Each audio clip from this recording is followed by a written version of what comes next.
Assalomu alaykum. Mana bugun PowerPoint bo'yicha darslarimizni davom etamiz. Oldingi darsda kelishgan edikki, ikkinchi darsimiz vstavit bo'limi bo'yicha bo'lishi kerak edi.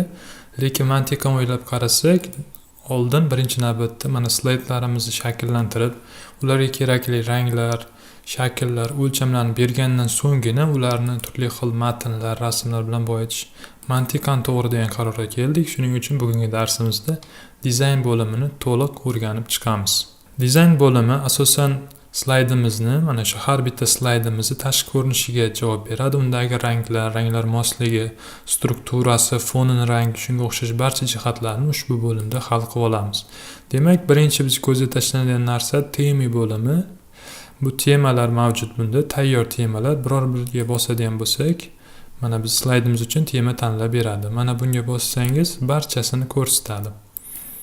Bu hozirda PowerPoint dasturida mavjud slaydlar uchun tayyor temalar. Buni keyinchalik siz internetdan qo'shimcha temalar topish orqali ham qo'shishingiz mumkin. Internetdan shunchaki biror bir PowerPoint formatidagi, ya'ni PPT yoki PPTX deb nomlanadi, nuqtadan keyin kengaytmasi, o'shanday fayllarni yuklash orqali ularni tahrirlashingiz ham mumkin. Nasib qilsa internetdan biror bir tayyor, chiroyli shablonni olgan holatda slayd qilishni ham alohida bir dars sifatida ko'rsatib beraman. Hozircha esa o'zidagi mavjud shablonlar bilan ishlashni ko'rib chiqamiz. Mana bu yerdan istalgan biror birini tanlashingiz mumkin, keyin butunlay o'zgartirib olishingiz mumkin. Buni ichidagi obyektlarini, tuzilishi, ranglarini, fonlarini. Yana bitta jihati, siz oldindan biror bir temani saqlanib qo'ygan bo'lsangiz, saqlab qo'ygan bo'lsangiz, poisk temaga kirib o'shani tanlashingiz mumkin. Mana uni kengaytmalari qanday? Mana shu kengaytmalardan iborat bo'lishi kerak. Yoki tasavvur qilamiz, siz biror bir temadan foydalandingiz va uni keraklicha o'zingizga yoqadigan formaga keltirdingiz va uni doimiy saqlab qo'ymoqchisiz. Shunchaki mana shunga bosgan holatda saqlan tekushi temani nomini kiritasiz, uni joylashuv joyini belgilagan holatda saqlab qo'yishingiz mumkin. Bu temalar edi. Demak, biz tayyor temadan birontasini tanlaymiz.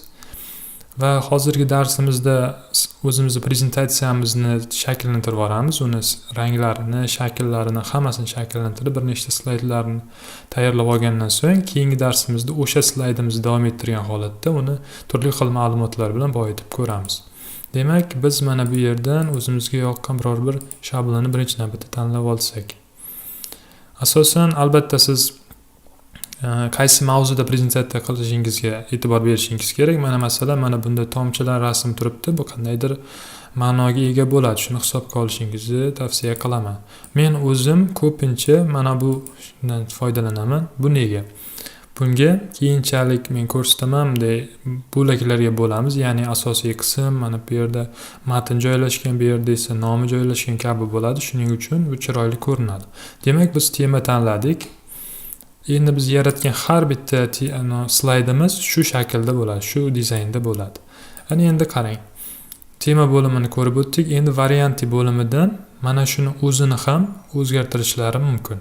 Mana bir nechta shakl beradi. Asosan bunda 4 ta beradi, ba'zi temalarda bermasligi mumkin. Keling, mana buni tanlaymiz. Orqada xuddi yog'ochga o'xshagan, qanday ishlab berilgan yog'ochga o'xshaydi. Bundan yana nimalarni o'zgartirishimiz mumkin? Mana bu bo'limga bossak, svet bor, ranglar, qaysi ranglardan foydalanamiz? Standartni bor. Mana bunday har xillardan foydalanishingiz mumkin. Bunda asosan matn o'zgaradi, ya'ni mana bizga uncha sezilmasligi mumkin. Mana bu chekkadagi chiziqlari o'zgaryapti. Har bitta rasm ranglar ketma-ketligini tanlasak. Yoki yana bitta jihati bor, nastroy svetga kirib, o'zimizga kerakli joylarini alohida belgilab chiqishimiz mumkin. Oldingi Word darslarida ko'rsatdim. Havolalar rangini o'zgartirish, bunda ham xuddi shu funksiya mavjud. Mana bu yerdan gipersilkani rangini o'zgartirishingiz va prosmotrni gipersilka, ya'ni ko'rilgan linklarning rangini ham shu yerda o'zgartirishingiz, boshqa linklarni ham, boshqa parametrlarni ham rangini berishingiz mumkin. Bu jihatini ko'rib o'tdik. Bu yerda tayyor ranglar bilan ishlaysiz. Ranglar ketma-ketligini aytdik. Mana bu yerda esa xuddi o'sha gap, faqat shriftlar bilan. Turli xil shriftlarni tayyor qilib bergan. Bu yerdan ham nastroyka shriftga kirib, zagolovok, ya'ni mana bu sarlavhasiga mana bu yerdan tanlashingiz mumkin. Asosiy tekst, ya'ni mana bu tekst bo'yicha tanlab saqlanib qilishingiz mumkin. Lekin men bularni umuman foydalanmayman. Chunki men sizga aytdim, mana bu shablonlari tayyor bo'ladi, lekin tasavvur qiling, agar shuni o'zidan biz slayd yaratadigan bo'lsak, matnimizni sarlavhasi uchun shunchagina joy, sarlavha osti uchun shunchagina joy bo'lishi mumkin. Lekin men dastlabki sahifani kengroq, qandaydir to'liqroq qilmoqchiman. Buni hali keyingi darsda batafsil o'zimni slayd yaratish, o'sha prezentatsiya yaratish uslubimni batafsil tanishtirib chiqaman. Ana endi ko'rib o'tadigan jihatlarimizdan effekt. Mana bu joylashuvi, bu ham matn bo'yicha, buni ham balki ishlatmasangiz kerak. Va oxirgi stil fon. Fonni stili to'qroq, ochiqroq deganday, yana ochiqroq, to'qroq deganday, buni endi o'zingizning ehtiyojingizdan kelib chiqib, format fona bilan mana format fona bir xil, o'shaning uchun u yoqqa o'tganimizda alohida ko'rib o'tamiz. Ana endi ko'pchilikka qiziq bo'lishi va bilishi shart bo'lgan jihatni aytib o'taman. Tasavvur qiling, hozir biz slaydimizni har bittasini o'lchamlari bilan ishlaymiz. Bu juda ham muhim. Mana bu yerga kirganimizda bizga ikkita tanlov imkoniyati beriladi. Standartni 4:3 nisbatda, shiroki ekranni 16:9 nisbatda. Bu nima degani? Keling 4:3 nisbat tanlaylik. Bizga ikkita tanlov imkoniyatini beradi. Hozir bunga aniqroq qilayotgan ishimiz aniqroq bo'lishi uchun bir rasm qo'yishni tavsiya qilaman. Shu rasm orqali biz qilayotgan ishimizni men hozir tushuntirib beraman sizga.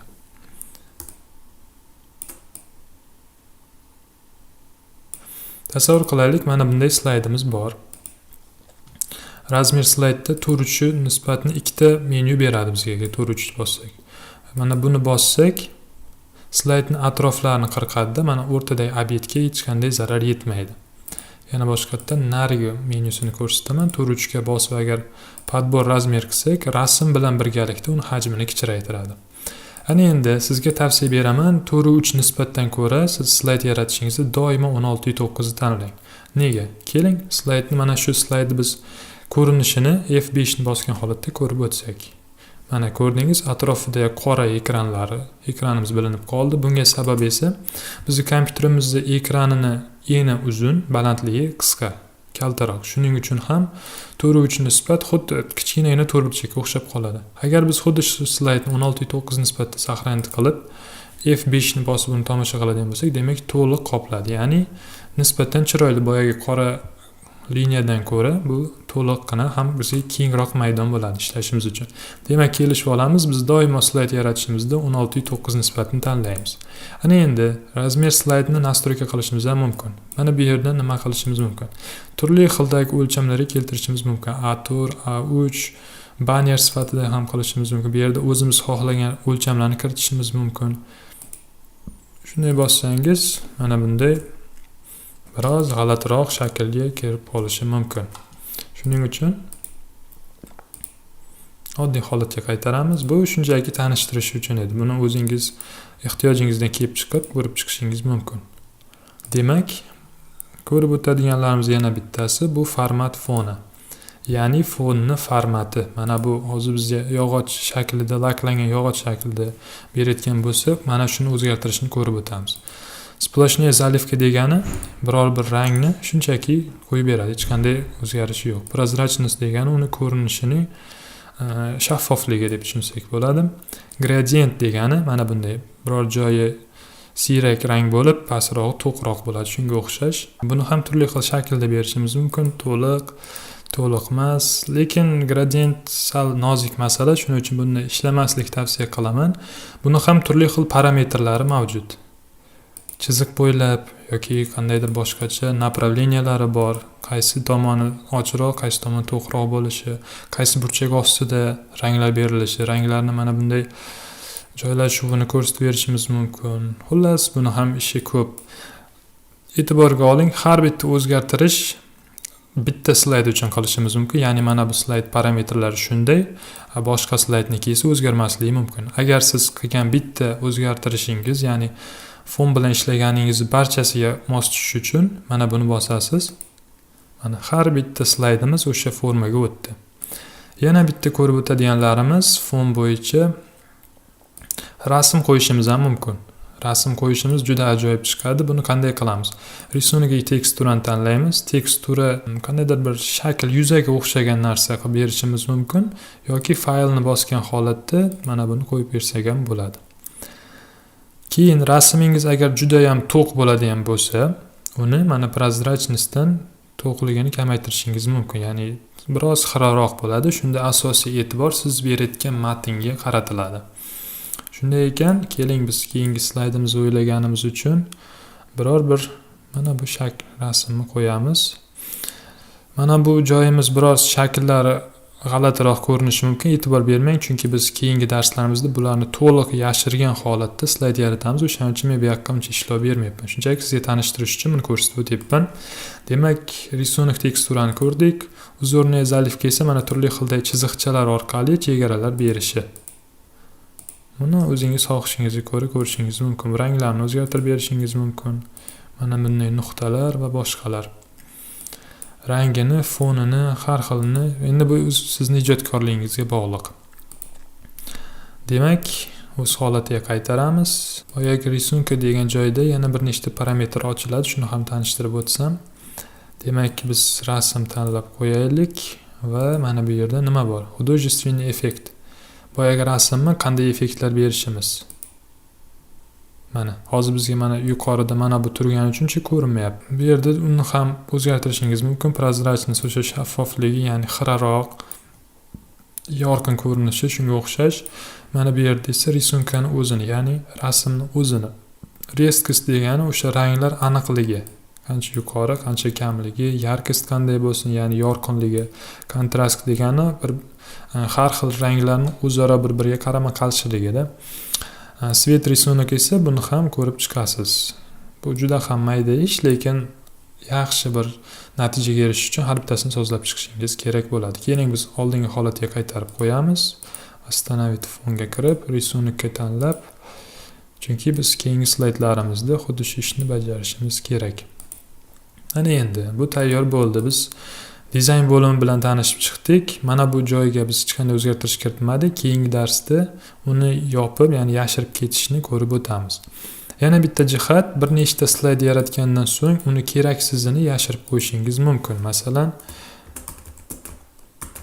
keraksiz deb nomlaymiz-da buni. Shu slaydni bosib, mishkan o'ng tomonni bosib, script slayd qilsangiz, mana u taqdimotda ko'rinmaydi. Ya'ni mana F5 bilan bosamiz, birinchi sahifa, ikkinchi sahifa, uchinchi sahifamiz yo'q. Chunki bu mana ko'rinmaslik rejimiga o'tgan. Qaytarish uchun mishkan o'ng tomonni bosib, показать slaydni qilamiz. Bo'ldi. Ana endi yana bitta jihatini aytib o'tishim kerak. Fon bilan ishlayotganimizda qandaydir rangni o'zinigina qo'yishimiz mumkin. Keling, mana bunday oddiyroq fon tanlab turaylik. Format foniga kirdik. Splashniy zalifga qilamiz. Demak, siz tasavvur qiling, oddiygina bir havo rangli rang tanlamoqchisiz yoki och yashil yoki biror bir rasmdan namuna olgan holatda. Mana bu yerdan bironta rasmni oladigan bo'lsak, mana bu rasmni mana bu joyi sizni slaydingizning foni bo'lishini xohlayapsiz. Ya'ni qandaydir uyg'unlikni ta'minlash uchun format foniga kirganingizdan so'ng splashniy zalifga kirib, svet bo'limidan mana pipetkani tanlaysiz. Bu nima? Bu kerakli rangni aniqlab fonga qo'yib beradi. Ko'rdingizmi? Shu tariqa o'zingizga kerakli rangni pipetka bilan tanlab, internetda rasmlar bo'lishidan ham qat'iy nazar, shu orqali kerakli rangni avtomatik ravishda tanlab olishingiz mumkin. Mana. Hozircha sizga aytmoqchi bo'lgan gaplarim shundan iborat edi. Keyingi darsimizda nasib qilsa stavka bo'limini bitta darsda yoki bir nechta darsda bo'lib o'rganamiz, chunki bu bo'lim bilan biz juda ko'p ishlar bajarishimiz kerak. Deyarli asosiy ishimiz shu yerda bajariladi. Bu yerda ma'lumot qo'shish, video, ovoz qo'shish va shunga o'xshash barcha jihatlarni ko'rib o'tishimiz kerak. Shuning uchun keyingi darslarni o'z o'tkazib olmaslik uchun kanalimizga a'zo bo'ling. E'tiboringiz uchun rahmat. Keyingi darslarda ko'rishguncha